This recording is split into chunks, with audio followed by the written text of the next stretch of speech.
بسم اللہ الرحمن الرحیم نحمده ونصلی علی رسوله الکریم قال اللہ تعالی فی القرآن المجید والفرقان الحمید اعوذ باللہ من الشیطان الرجیم بسم اللہ الرحمن الرحیم یا ایہا الذین آمنوا ادخلوا فی السلم کافہ ولا تتبعوا خطوات الشیطان۔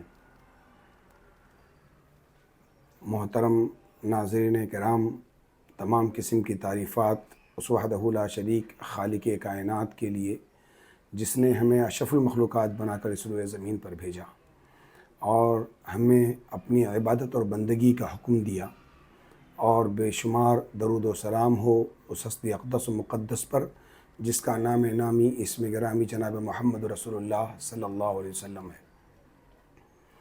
آج مسلمان قوم اتنی ذلیل و رسوا کیوں ہے، اس پر اگر ہم بات کریں تو یہ بات سمجھ میں آتی ہے کہ جب ہم 313 تھے تو دنیا کے دیگر بڑے بڑے بادشاہ ہمارے سامنے سر جھکا دیا کرتے تھے، ہمیں کسی چیز کا ڈر نہیں تھا۔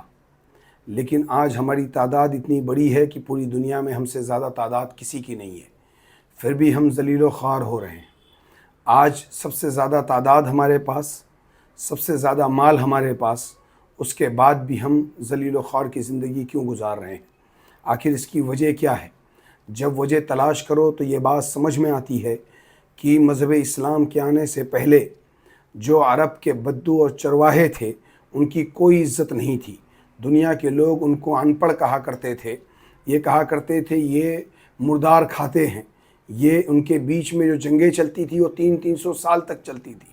لیکن جب مذہب اسلام آیا، انہوں نے کلمہ توحید لا الہ الا اللہ پڑھا، اللہ کے علاوہ دنیا کے تمام لوگوں کو خدا ماننے سے انکار کر دیا اور اللہ رب العالمین کو اپنا رب مان لیا، تو اللہ رب العالمین نے انہیں وہ طاقت اور ہمت دی کہ انہوں نے پوری دنیا پر حکمرانی کی ہے۔ دنیا کے بڑے بادشاہوں نے یہ کوشش کی کہ ان کو اپنے مال و دولت سے ڈرایا جا سکے، لیکن مسلمان صحابہ کرام رضی اللہ تعالیٰ عنہم اجمعین نے ان بادشاہوں کی ان دولتوں کو ٹھکرا دیا اور پوری دنیا کو یہ بتلایا کہ روئے زمین پر اگر کوئی سچا مذہب ہے تو وہ مذہب اسلام ہے۔ آج دیکھو ہمارے بہت سارے نوجوان ایسے ہیں جنہوں نے اللہ کو چھوڑ کر دھاگوں پر بھروسہ کر رکھا ہے۔ نوجوان بچے، نوجوان بچیاں ہاتھ اور پیر میں دھاگا باندھے ہوئے ہیں۔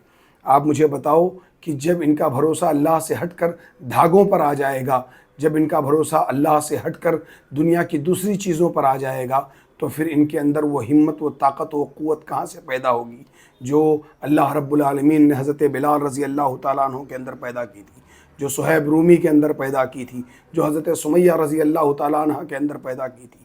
وہ طاقت ان کے اندر کیسے پیدا ہوگی؟ آپ مجھے بتاؤ، سب سے پہلی شہیدہ جو سب سے پہلے مذہب اسلام کے لیے شہید ہوئی تھی وہ کیوں ہوئی تھی؟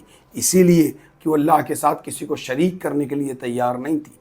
ابو جہل نے کہا، اے سمیہ تو صرف اتنا کہہ دے کہ اللہ کے علاوہ ان لات و عزیٰ کو بھی کسی چیز کا حق حاصل ہے، دنیا میں ان کو بھی تصرف کا حق حاصل ہے۔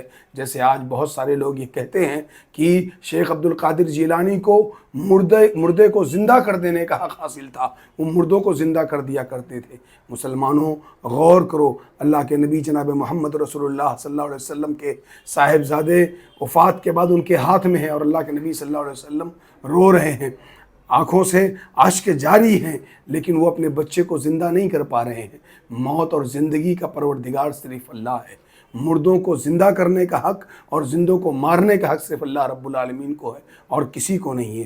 آج ہم نے اپنا بھروسہ اللہ پر سے ہٹا کر لوگوں پر کر دیا، اور بہت سارے لوگ یہ کوشش کر رہے ہیں کہ انسانوں کو وہ رتبہ دے دیا جائے جو اللہ رب العالمین نے اپنے لیے خاص کر رکھا ہے۔